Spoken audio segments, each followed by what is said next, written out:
Hello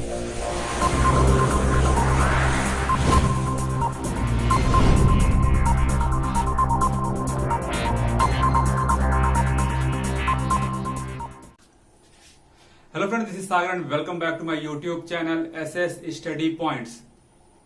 student, आज ये first class है, पहला क्लास है सी लैंग्वेज का। मैंने कल एक वीडियो अपलोड किया था हमारे इस चैनल पे जिसमें मैंने बताया था कि आज से सी लैंग्वेज की क्लासेस स्टार्ट हो जाएंगी शाम को 8 से 9 के बीच में। तो आज ये पहला क्लास है जिसमें हम पढ़ेंगे ओवरव्यू यानी कि इंट्रोडक्शन ऑफ सी। सबसे पहले हम जान लेते हैं सी लैंग्वेज के बारे में। तो सी लैंग्वेज जो है वो आपका एक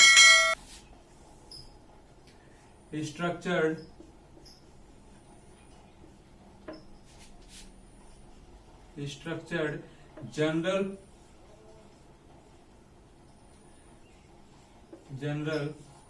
पर्पस प्रोग्रामिंग लैंग्वेज है।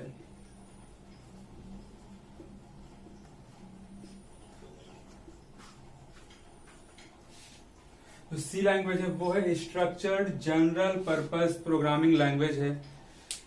अब स्ट्रक्चर्ड का मतलब क्या होता है, यानी कि प्रोग्राम को छोटे छोटे मॉड्यूल में बनाना, जिसे हम फंक्शन भी कहते हैं। जब हम प्रोग्रामिंग स्टार्ट करेंगे तो उससे पहले मैं आप लोग को इसका सी लैंग्वेज का जो स्ट्रक्चर है वो मैं आप लोग को बना के दिखाऊंगा। वो मैं एक एक पार्ट में क्लियर करूंगा, एक एक पार्ट में डिस्कस करूंगा। लेकिन अभी फिलहाल इतना जानते हैं कि जो सी लैंग्वेज है वो structured general purpose programming language है और ये लैंग्वेज यूनिक्स ऑपरेटिंग सिस्टम को दोबारा से क्रिएट करने के लिए लिखा गया था। यानी कि जो सी लैंग्वेज है वो यूनिक्स,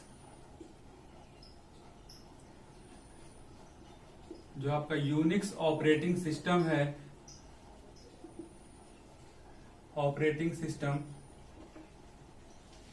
यूनिक्स ऑपरेटिंग सिस्टम को दोबारा से लिखने के लिए सी लैंग्वेज क्रिएट किया गया था। क्योंकि जो यूनिक्स ऑपरेटिंग सिस्टम था वो पहले बी लैंग्वेज में लिखा गया था, यानी कि पहले ये लिखा गया था बी लैंग्वेज में, और बी लैंग्वेज आपका 1970 में लिखा गया था।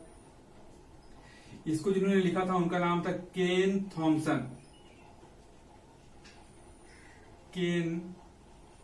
थॉमसन, जहां पे लिखा गया था AT&T बेल लैब में। स्टार्टिंग से बिल्कुल कर रहे हैं, बिल्कुल बेसिक से कर रहे हैं। तो यूनिक्स ऑपरेटिंग सिस्टम जो पहले लिखा गया था वो बी लैंग्वेज में लिखा गया था, बी लैंग्वेज में क्रिएट किया गया था। बी लैंग्वेज जो आया वो 1970 में आया। केन थॉमसन ने लिखा था इसको AT&T बेल लैब में। लेकिन जो बी लैंग्वेज था वो टाइप लेस लैंग्वेज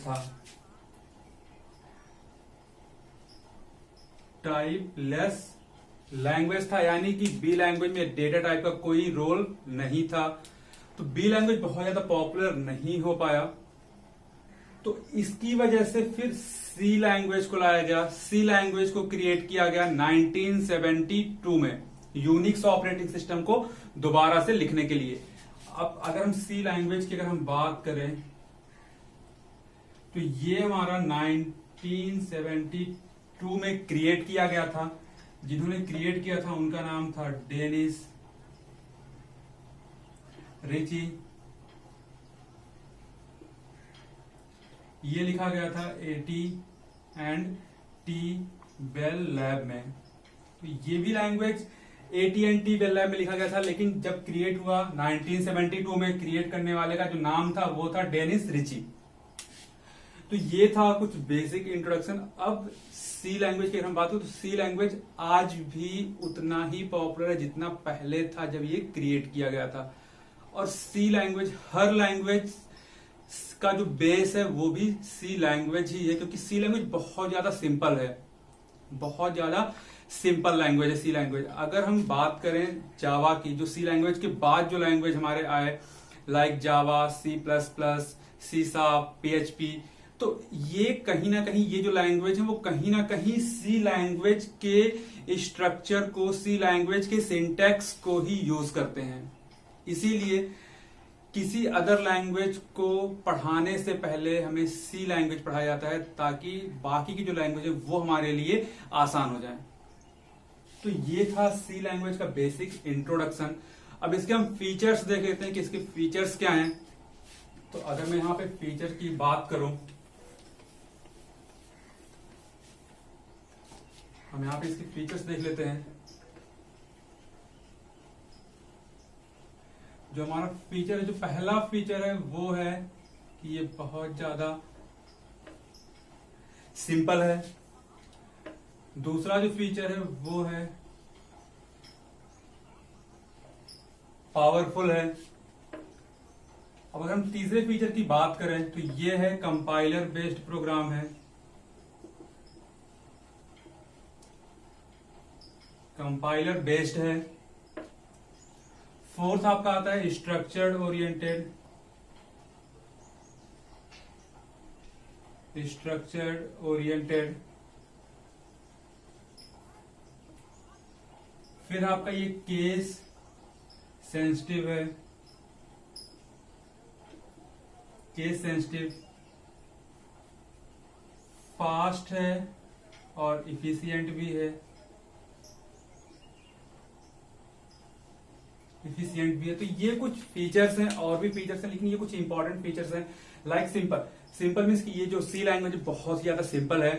पावरफुल, बहुत ज्यादा पावरफुल है, क्योंकि अगर हम एक ऑपरेटिंग सिस्टम अगर हम क्रिएट कर रहे हैं, अगर हम एक विंडोज की अगर बात करें, किसी भी ऑपरेटिंग सिस्टम की बात करें, तो वो पूरा जो ऑपरेटिंग सिस्टम होता है वही मेन पार्ट होता है। अगर किसी भी सिस्टम में, किसी भी कंप्यूटर में अगर ऑपरेटिंग सिस्टम ना हो तो कंप्यूटर सिस्टम बिल्कुल डब्बा, खाली।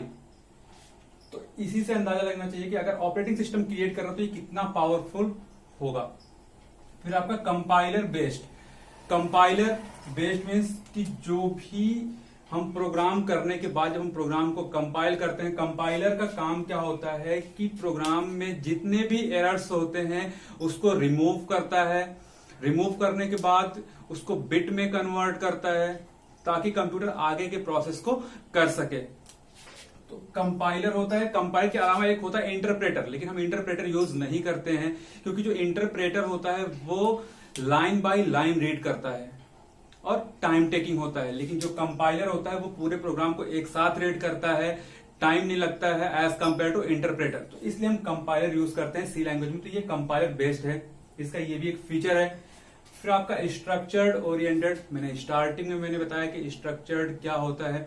स्ट्रक्चर्ड में जैसे आपको मैं एक बताऊं कि जो आपका प्री प्रोसेसर जो कमांड होता है, फिर आपका लोकल डिक्लेरेशन हो गया, फिर आपका मेन फंक्शन स्टार्ट होता है, फिर आपके प्री प्रोसेसर कमांड होता है, फिर आपका ग्लोबल डिक्लेरेशन होता है, फिर आपका मेन फंक्शन स्टार्ट होता है, फिर आपके लोकल डिक्लेरेशन होते हैं, फिर आपके स्टेटमेंट्स आते हैं। तो ये छोटे छोटे पार्ट में होता है, अलग अलग पार्ट में होता है, जिससे हमें आसानी होती है प्रोग्राम को क्रिएट करने में, प्रोग्राम को लिखने में। छोटे छोटे मॉड्यूल में होता है जिसे हम फंक्शन भी कहते हैं। तो हम आगे जब फंक्शन हमारा चैप्टर आएगा तब वहां पे हम इसको डीपली पढ़ेंगे। फिर आपका आता है केस सेंसिटिव।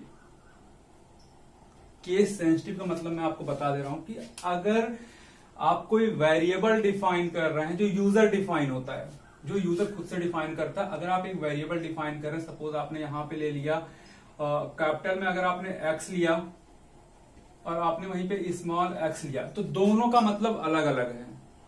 दोनों का मतलब अलग अलग है। ये आपका अलग है, ये आपका अलग है। लाइक अगर मैं एक एग्जांपल दूं कि अगर आपको कोई एक सिंपल प्रोग्राम क्रिएट करना है और आपने x इज इक्वल टू अगर आपने 10 ले लिया और y इज इक्वल टू आपने 5 ले लिया और आपको एडिशन ऑफ 2 नंबर यानी कि 2 नंबर को ऐड करने का एक प्रोग्राम बनाना है, तो आपने यहां पे डिफाइन किया स्मॉल लेटर में। लेकिन जब आप फंक्शन यूज करेंगे, जब आप इसका फॉर्मूला यूज करेंगे और यहाँ पे आपने लिख दिया x प्लस वाई, यानी कि यहाँ पे आपने स्मॉल में लिया, यहाँ पे आपने कैपिटल, तो आपको वहां पे एरर दिखाएगा अनडिफाइंड सिंबल का। तो इस वजह से जो सी लैंग्वेज होता है वो केस सेंसिटिव होता है, और सी लैंग्वेज के अलावा जितने भी लैंग्वेज होते हैं वो हमारे सारे केस सेंसिटिव होते हैं। फास्ट एंड इफिशिएंट का मतलब आपको समझ में आ रहा होगा कि ये बहुत ज्यादा फास्ट और इफिशिएंट है। तो ये इसके कुछ इंपॉर्टेंट फीचर्स हैं। मैंने आपको पॉइंट वाइज मैंने बता दिया। आपके एग्जाम में अगर आता है तो आप अपने वर्ड में इसको आप लिख सकते हैं।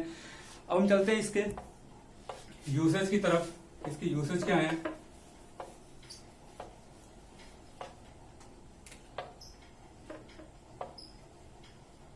जो इसका यूसेज है वो है कि आपको अगर हाई लेवल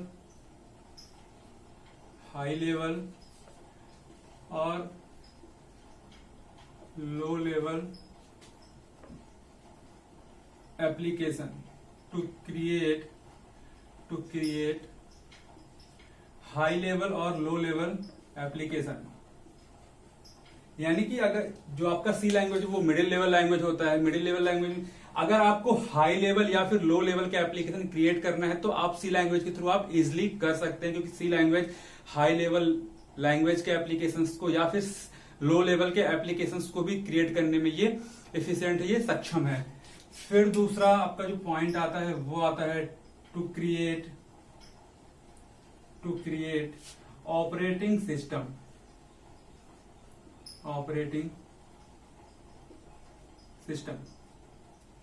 सिस्टम क्रिएट करने के लिए भी सी लैंग्वेज का यूज होता है, और most of the operating system C language में ही लिखे गए हैं, सी लैंग्वेज के द्वारा ही क्रिएट किए गए हैं।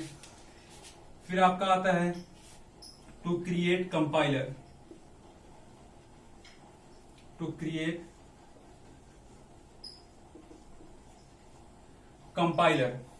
कंपाइलर का मैंने अभी आपको एग्जांपल दिया कि कंपाइलर का यूज होता है जो भी प्रोग्राम में हमारे एरर होते हैं उनको रिमूव करने का, बिट में कन्वर्ट करने का, ताकि कंप्यूटर आगे के प्रोसेस को कर सके। तो ये कंपाइलर को भी क्रिएट करता है। अगर मैं एग्जांपल के लिए बताऊं तो जो जावा का जो कंपाइलर है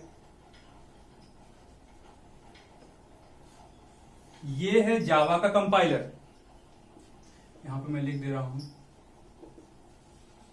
कंपाइलर ऑफ जावा। ये जो जावा का कंपाइलर है ये कंपाइलर सी लैंग्वेज के द्वारा ही क्रिएट किया गया है। तो ये इसके कुछ यूसेस हैं। इसके अलावा फिर आप कोई भी एप्लीकेशंस, कोई भी गेम क्रिएट करने में तो बहुत से फील्ड में इसका यूज होता है। तो ये था कुछ बेसिक इंट्रोडक्शन सी लैंग्वेज का। और नेक्स्ट क्लास में जो पढ़ेंगे वो हम सीधे प्रोग्राम से स्टार्ट करेंगे। प्रोग्राम के थ्रू ही जो भी हमारे थ्योरेटिकल पार्ट आएंगे वो हम वहां पे डिस्कस करेंगे, क्योंकि मैंने कल की वीडियो में बताया था कि जो हमारा जो मेन फोकस होगा वो होगा प्रोग्रामिंग पार्ट पे, क्योंकि प्रोग्राम में ही बच्चों को डर लगता है कि उन्हें थ्योरी उनको इजीली समझ में आ जाता है, क्योंकि थ्योरी वो पढ़ रहे हैं उनको समझ में आ गया, लेकिन प्रोग्राम में उनको डर लगता है कि किस प्रोग्राम में कौन सा कॉन्सेप्ट यूज करना है, कौन सा लॉजिक लगाना है। तो प्रोग्राम में ज्यादा डर लगता है, तो हम उसी डर को खत्म करेंगे। नेक्स्ट क्लास से हम सीधे प्रोग्राम से स्टार्ट ही करेंगे और प्रोग्राम के थ्रू जो भी थ्योरी मिलेगी वो हम वहां पे डिस्कस करेंगे।